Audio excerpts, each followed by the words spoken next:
Shalom Jemaat GBI Shema. Sebelum kita mulai ibadah kita, mari kita bersatu dalam doa. Tuhan Yesus, terima kasih Tuhan atas berkat-Mu Tuhan. Kami mengucap syukur Tuhan. Banyak hal yang kami lalui ya Tuhan, tapi kami yakin ya Tuhan, Kau selalu bersama dengan kami Tuhan. Dan kami sadar Tuhan, kami butuh Engkau Tuhan. Biar Tuhan pada hari ini Tuhan, kami mau beribadah. Biar Engkau hadir ya Tuhan, di dalam setiap kami dan jamah setiap kami Tuhan. Terima kasih Tuhan. Kami serahkan ibadah kami ke dalam tangan-Mu Tuhan. Hanya dalam nama Yesus kami bersyukur. Amin.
Kami mengucap syukur kehadiran-Mu.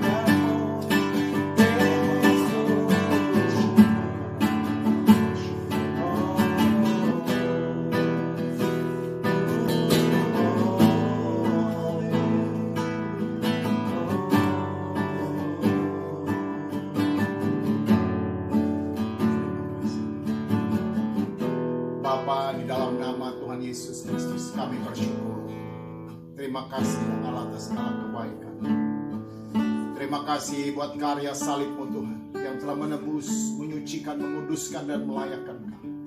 Bahkan menganugerahkan kuasa kepada kami untuk mengalahkan kuasa gelap, untuk menang terlepas dari segala dosa. Kami bersyukur karena sebentar Tuhan kami akan menerima berkat melalui firman-Mu. Urapi hamba-Mu, urapi setiap kami. Biarlah kiranya kasih karunia-Mu turun atas kami dan memberkati kami, sehingga setiap kami boleh mengalami Tuhan. Yang sakit disembuhkan, yang lemah dikuatkan, yang dalam masalah ditolong oleh Tuhan. Kehadiran Tuhan akan menjadikan satu berkat yang luar biasa bagi kami. Segala pekerjaan setan yang menghambat berkat Tuhan dipatahkan oleh kuasa Allah di dalam nama Tuhan Yesus Kristus. Kuasa darah Yesus menghancurkan pekerjaan kuasa gelap. Biarlah kiranya kasih karunia-Mu terus terbuka atas kami. Biarlah berkat-Mu tercurah atas kami. Kami siap menerima firman-Mu. Hanya di dalam nama Tuhan Yesus Kristus kami berdoa mengucap syukur. Yang percaya katakan amin. Shalom saudara. Berbahagialah setiap kita yang selalu haus dan rindu akan firman Tuhan. Biarlah kiranya Tuhan akan terus menyertai kita dan memberkati kita sepanjang hidup kita. Biarlah kiranya kasih karunia dan anugerah Tuhan semakin melimpah bagi kita. Khususnya jemaat yang dikasih GBI Shema. Ya, pagi ini firman Tuhan berbicara tentang Sang Penebus. Dialah Yesus Kristus yang telah mati dan bangkit dan menang naik ke sorga. Dialah Raja segala raja, penguasa sorga, penguasa bumi. Setelah dia bangkit dan menang, segala kuasa di tangannya. Dia berkata di dalam Matius 28 ayat 18, segala kuasa baik di sorga maupun di bumi telah diberikan kepadaku. Oh, luar biasa saudaraku. Kemenangan itu adalah kemenangan yang mutlak. Bacaan kita akan kita baca dalam Yesaya 53 ayat 1 sampai 11. Siapakah yang percaya kepada berita yang kami dengar? Dan kepada siapakah tangan kekuasaan Tuhan dinyatakan? Sebagai taru ia tumbuh di hadapan Tuhan, dan sebagai tunas dari tanah kering. Ia tidak tampan, dan semaraknya pun tidak ada, sehingga kita memandang dia, dan rupa pun tidak, sehingga kita menginginkannya. Ia dihina, dihindari orang, seorang yang penuh kesengsaraan, dan yang biasa menderita kesakitan. Ia sangat dihina, sehingga orang menutup mukanya terhadap dia. Bagi kita pun dia tidak masuk hitungan. Tetapi sesungguhnya penyakit kita lah yang ditanggungnya, dan kesengsaraan kita yang dipikulnya. Padahal kita mengira dia kena tulah, dipukul dan ditindas Allah.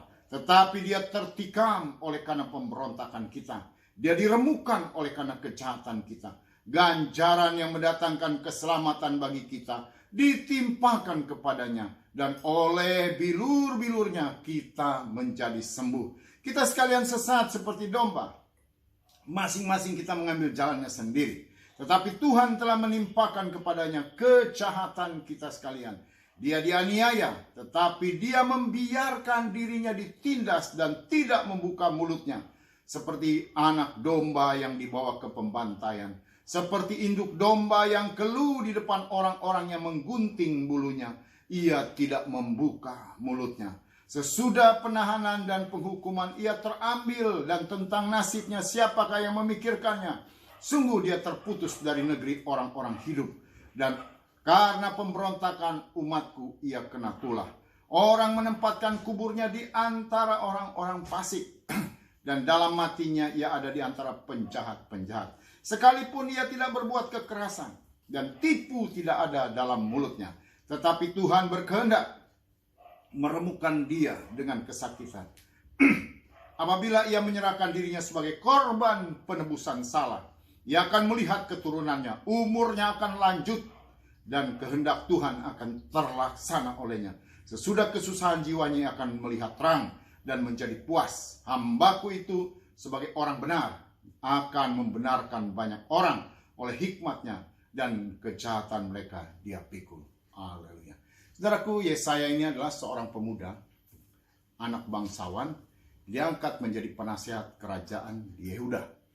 Umur 25 tahun dia dipanggil Tuhan sebagai nabi. Dia adalah salah satu nabi besar. Hidup di tahun 765 sebelum Masehi. Luar biasa, nubuat ini bagi Tuhan Yesus yang digenapi 765 tahun kemudian. Tuhan telah menyatakan kepada seorang pemuda yang luar biasa diurapi Tuhan. Dia menjadi seorang nabi yang luar biasa. Saudaraku yang kekasih dalam Tuhan Yesus Kristus, Nabi Yesaya ini adalah orang yang dipakai Tuhan secara luar biasa. Dan dia mendapatkan hikmat, marifat, dan pesan Tuhan ini secara khusus. Supaya kita tahu bahwa Yesus Kristus adalah Tuhan dan Juru Selamat kita yang menebus dosa kita. Ya. Di dalam ayat 1-3 dikatakan, siapa yang percaya pada berita kami yang kami dengar? Dan siapakah kekuasaan Tuhan dinyatakan? Ya, dia sebagai taruk, dia tumbuh di hadapan Tuhan. Dia tunas yang tumbuh di hadapan Tuhan. Jadi dia adalah spesial. Tuhan Yesus kalau dikatakan dia adalah firman yang menjadi manusia. Di dalam Yesaya 1 Yohanes pasal yang keempat, pasal ke-1 ayat 14 dikatakan, firman itu telah menjelma menjadi manusia sebagai anak tunggal Allah. Yesus Kristus Tuhan. Dialah yang menebus dosa. Ya. Siapakah yang akan percaya? Kitalah yang akan percaya. Saya ingin katakan saudaraku, orang-orang percaya adalah orang-orang spesial, orang-orang pilihan. Dari zaman dahulu, Tuhan memilih umatnya itu dikatakan bagaikan memilih menjadikannya raja wali. Oh, luar biasa. Bukan orang-orang sembarangan yang bisa dan mau mengikut Tuhan. Mereka adalah orang-orang yang tangguh seperti raja wali. Saudara tahu Raja Wali, saudaraku, mengapa digambarkan seperti Raja Wali? Ternyata setelah dia dilakukan penelitian, Raja Wali itu umurnya seperti manusia. Panjangnya 70 tahun. Tapi di usia dia 40 tahun, dia akan menua. Paruhnya akan bengkok. Dan tidak bisa mematuk. Cakarnya akan menebal dan lemah, tidak kuat mencengkram. Bulu-bulunya akan mulai menjadi rusak dan sulit dia untuk terbang. Inilah saatnya dia melakukan sesuatu langkah reformasi buat dirinya. Dia akan terbang ke tempat yang tinggi. Di bukit yang tinggi yang landai dia tidak akan di sana. Dia mulai mematuk-matukkan paruhnya ke batu sampai copot. Itu berlangsung 3 bulan. Dan setelah copot paruhnya, dia akan tumbuh kembali paruh baru. Paruh baru ini akan kokoh seperti paruh yang waktu dia muda. Dia mulai mencabuti bulunya. Dan dia mulai mencakarnya untuk melepaskannya. Satu demi satu. Itu berlangsung selama 3 bulan. Saudaraku, sesuatu yang menyakitkan. Dan perjuangannya luar biasa. Tapi waktu dia berhasil, dia akan bertambah lagi umurnya melewati kurang lebih 30 tahun. Jadi total bisa 70 tahun lebih. Tapi kalau dia tidak mau melakukannya pada waktu usia 40 itu, dia akan mati. Saudaraku yang kekasih dalam Tuhan, oleh karena itulah di dalam ayat 1 ini dikatakan, siapakah yang mau percaya? Banyak orang memilih menganggap tentang Tuhan Yesus itu seperti cerita biasa. Tapi sesungguhnya bagi kita yang percaya, dia adalah juru selamat, penebus dosa kita. Dialah alat untuk kita melakukan reformasi total. Tubuh, jiwa, dan roh kita. Kita manusia yang cenderung kepada dosa. Segala manusia punya kelemahan. Ada orang terikat kepada hal-hal yang berbau mistik. Ada yang terikat kepada percabulan. Ada yang terikat kepada kesombongan dan karakter yang jahat. Ada orang terikat berbagai-bagai kelemahan manusia. Hanya hati nurani kita yang tahu siapa kita sesungguhnya.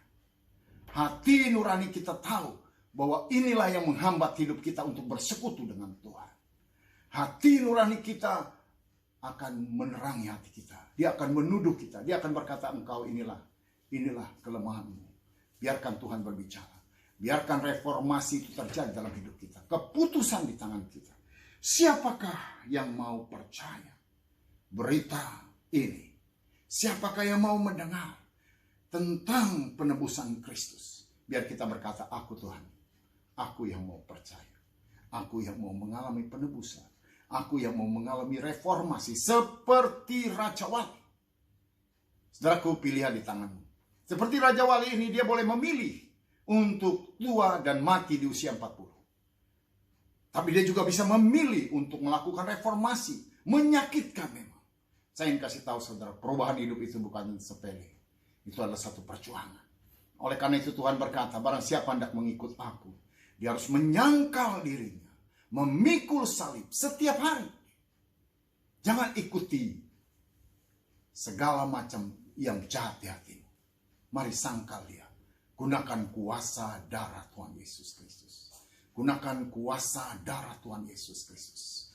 Jadi pada waktu kita mengalami satu tekanan dari kuasa dosa, dari kuasa kedagingan kita, dari keegoisan kita, dari kesombongan kita, dari kuasa-kuasa yang jahat, yang gelap, yang mau menguasai kita, kita tolak, katakan di dalam nama Tuhan Yesus Kristus.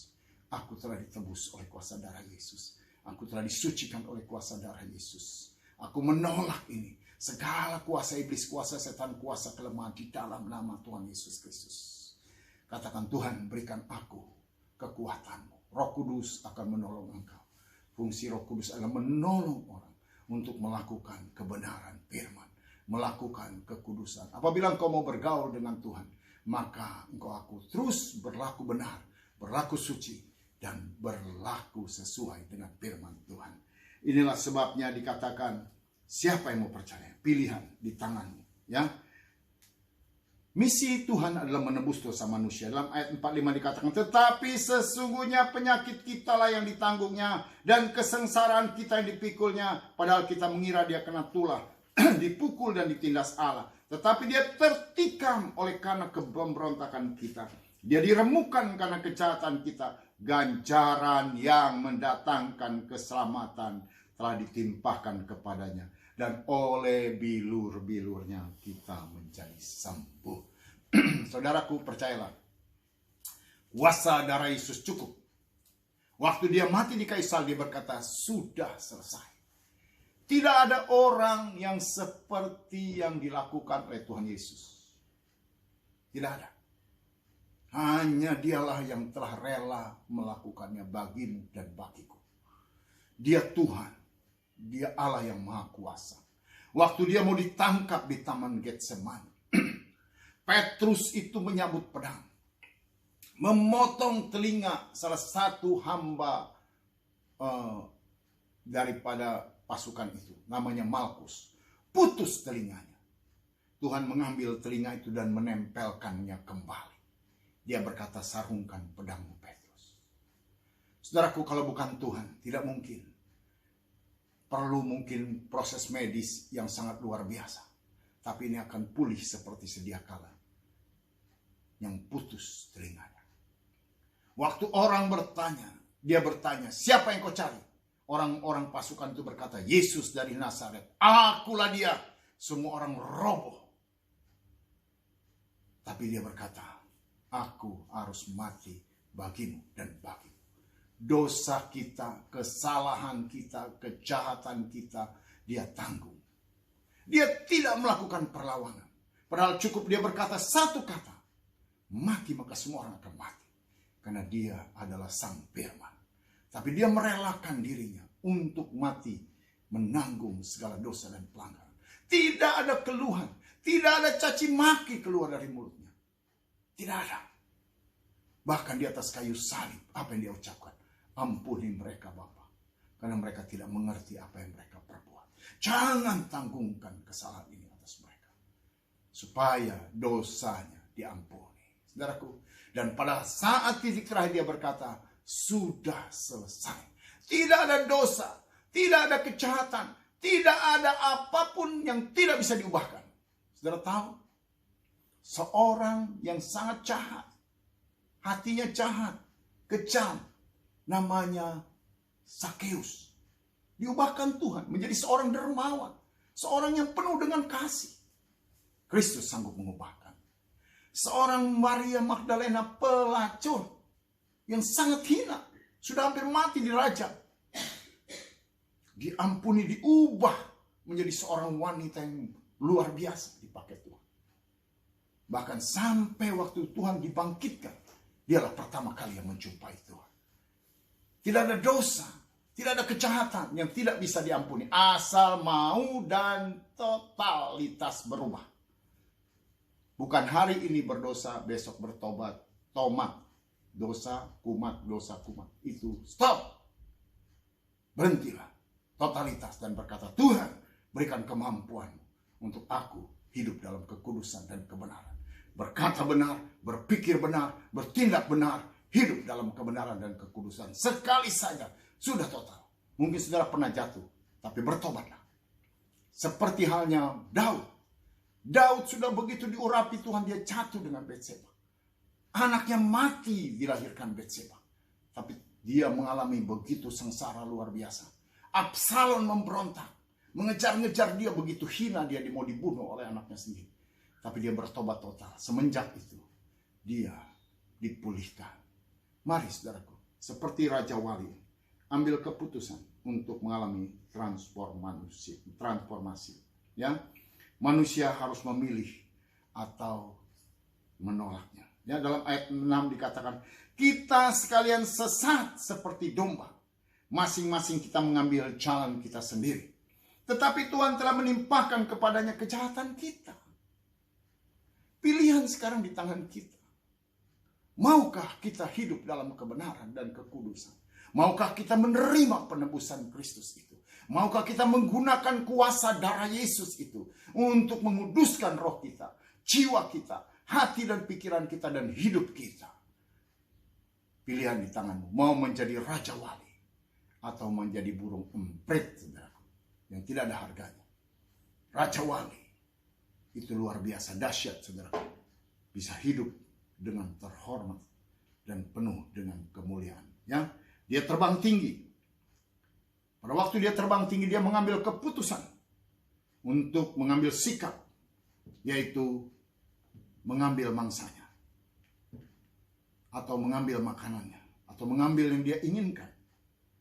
Saudaraku yang kekasih dalam Tuhan Yesus Kristus, ya, mengambil keputusan, lalu dia bertindak, dia mencengkeram, mengambil apa yang dia inginkan. Raja Wali adalah sesuatu yang dahsyat, makhluk yang sukses dalam segala tindakannya. Oleh karena itu, saudaraku, jadilah Raja Wali.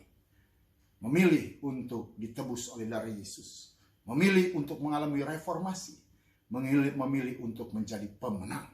Ya, Kristus telah merelakan dirinya jadi tumbal atas segala dosa dan kejahatan kita. Dia dianiaya, tetapi dia membiarkan dirinya tertindas. Dan tidak membuka mulutnya seperti anak domba yang dibawa ke pembantaian. Seperti induk domba keluh di hadapan orang yang menggunting bulunya. Ia tidak membuka mulutnya. Tidak ada perlawanan. Ya, tidak ada dia melakukan caci maki ataupun mengeluh.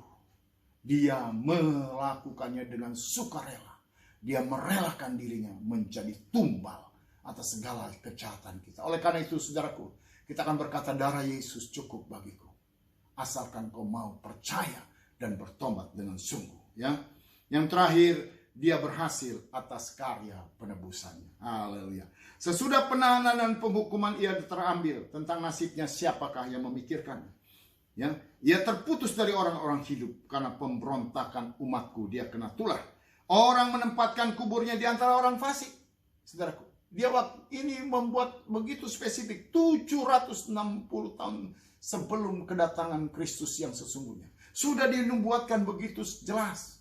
Supaya orang percaya bahwa Yesus Kristus adalah penebus dosa manusia. Bayangkan Yesaya hidup di zaman yang berbeda dengan Tuhan Yesus. 700 tahun. Matinya dia di antara penjahat, sebelah kiri dan sebelah kanan. Yang sebelah kanan percaya, yang sebelah kiri tidak. Yang sebelah kanan diselamatkan, menggambarkan pilihan di tangan kita. Saudaraku yang kekasih dalam Tuhan Yesus Kristus, Tuhan mengizinkan dia menanggung semuanya dan dia mau melakukannya. Dia menyerahkan dirinya sebagai korban penebusan salah, ayat 10. Tetapi Tuhan berkehendak meremukkan dia dengan kesakitan apabila ia menyerahkan dirinya sebagai korban penebusan salah. Saudaraku, luar biasa. Tidak ada korban, makanya semenjak itu, semenjak Tuhan Yesus bagi umat Kristen, tidak ada lagi korban sembelihan namanya anak domba, tidak ada lagi. dulu dilakukan zaman Taurat. Tapi Kristus adalah finish. Dialah anak domba Allah yang menanggung dan menebus segala dosa, kesalahan, dan kejahatan kita. Ya, Tuhan melakukannya dan terlaksana. Nih, ayat 11 saudara perhatikan. Sesudah kesusahan jiwanya, ia melihat terang dan menjadi puas. Dia mati dan bangkit. Hambaku sebagai orang benar akan membenarkan banyak orang. Ya, karena dialah penebus dosa kita. Haleluya. Saudaraku, jadilah Raja Wali yang mau mengalami transformasi. Yang mau menggunakan kesempatan ini. Bahwa Yesus Kristus telah mati bagi kita. Dia telah bangkit dan menang. Oleh darahnya kita ditebus. Oleh bilur-bilurnya kita disembuhkan. Biar kiranya sebentar minggu depan kita akan merayakan Paskah kebangkitan Kristus. Inilah minggu-minggu sengsara. Waktu Tuhan ada di dunia ini 2000 tahun yang lalu. Biar kita mengingatnya betapa karyanya luar biasa. Jadilah Raja Wali. Jangan jadi orang yang menolak dia. Akan sia-sia hidupnya. Ya, akan terus mengalami keterpurukan. Walaupun mungkin secara dunia dia boleh kaya. Tapi kesengsaraan jiwanya. Dia akan menderita terus dalam neraka. Biar kiranya kasih karunia Allah akan menolong kita. Dan biarlah pengurapan Tuhan membuat pencerahan dalam hati kita. Untuk kita berkata, aku mau menerima Kristus sebagai Tuhan dan Juru Selamat. Aku minta pengampunan, penebusan darah Yesus. Semoga kasih karunia Allah akan menolong kita. Kita akan berdoa dan mengucap syukur. Mari kita berdoa. Bapa, di dalam nama Tuhan Yesus Kristus, kami datang kepadamu Tuhan. Merendahkan diri di hadapan Yesus. Ampuni segala dosa dan pelanggaran dan kesalahan kami. Kami tahu Engkau Allah yang Maha Kudus. Siapalah kami Tuhan. Dalam kesalahan, dalam pelanggaran kami ada. Oleh kasih karunia-Mu kami diselamatkan. Kami datang kepadamu mohon pengampunan. Ampuni segala perbuatan kami. Atas segala kesalahan dan kejahatan kami. Atas segala pemberontakan kami. Atas segala kebodohan kami. Ampuni kami Tuhan. Biarlah kiranya kasih karunia-Mu terbuka atas kami. Kami memohon kepadamu Bapa, ampuni kami. Darah-Mu Yesus Kristus yang telah mengalir di Bukit Golgota, yang telah menebus, menyucikan dan menguduskan kami. Memerdekakan kami dari hukum dosa dan hukum maut, dari segala kutuk, dari segala pekerjaan iblis, pekerjaan setan di dalam nama Tuhan Yesus Kristus. Kuasa darah Tuhan Yesus Kristus menyucikan roh kami, menyucikan jiwa kami, menyucikan hati dan pikiran kami. Memerdekakan kami di dalam nama Tuhan Yesus Kristus. Oleh kuasa bilur-bilur Tuhan Yesus. Roh kami disembuhkan. Jiwa kami disembuhkan. Tubuh kami disembuhkan. Yang sakit disembuhkan di dalam nama Tuhan Yesus Kristus. Terima kesembuhan. Terima kesembuhan. Terima kesembuhan. Oleh bilur-bilur Tuhan Yesus Kristus Engkau sembuh. Terima kasih Bapak. Kami bersyukur Tuhan buat karya-Mu yang luar biasa. Biarlah berkat-Mu terbuka atas hidup kami Tuhan. Engkau bukakan pintu-pintu berkat bagi kami. Dihalaukan segala belalang-belalang, pindahan balang pengerip, sakit penyakit, roh maut, COVID-19 dilalukan di dalam nama Tuhan Yesus Kristus. Tapi berkat Tuhan turun atas kami. Allah membuka pintu berkat. Utara, selatan, barat, timur, muka, tingkap-tingkap langit mencurahkan berkat. Sehingga umat-Mu diberkati untuk menjadi berkat. Yang bekerja diberkati, yang berdagang diberkati, profesi-profesi diberkati. Usaha pekerjaan umat-Mu diberkati dalam nama Tuhan Yesus Kristus. Biarlah kasih karunia ini terus membukahi. Sehingga seluruh kehidupan kami boleh diberkati untuk menjadi berkat. Yang sekolah diberkati dari TK sampai perguruan tinggi. Biarlah kasih karunia Tuhan terus melimpah atas kami. Berkati bangsa dan negara kami Tuhan. Pulihkan keberadaannya. Sembuhkan dari segala sakit COVID-19. Biarlah bangsa ini boleh keluar sebagai bangsa yang mendapat kasih karunia Allah. Pakai setiap kami menjadi terang dan garam. Berkati Tuhan Bapak Presiden dan seluruh jajarannya di dalam nama Tuhan Yesus Kristus. Mari saudaraku, kita mengangkat kedua belah tangan kita. Kita akan menerima berkat dari Tuhan. Arahkan hati dan pikiranmu kepada Tuhan yang sanggup melakukan dan memberikan berkat lebih dari yang kau doakan dan pikirkan. Allah menampakkan wajahnya dan menghadapkannya kepada kita. memberikan kita kasih karunia dan damai sejahtera. Mengangkat Engkau menjadi kepala bukan ekor. Kita akan naik dan tidak akan turun. Apapun yang kita kerjakan, dibuatnya berhasil dalam nama Tuhan Yesus Kristus. Terimalah berkat yang datang dari Allah Bapa, cinta kasih dan kasih sayang yang sempurna yang menyelamatkan dari Tuhan Yesus Kristus, persekutuan, pertolongan, damai sejahtera, sukacita dari Allah Roh Kudus, menyertai Engkau dan saya mulai hari ini sampai Maranatha Tuhan datang kembali. Kita terima berkat dari sorga di dalam nama Tuhan Yesus Kristus. Yang percaya katakan amin. Tuhan Yesus memberkati.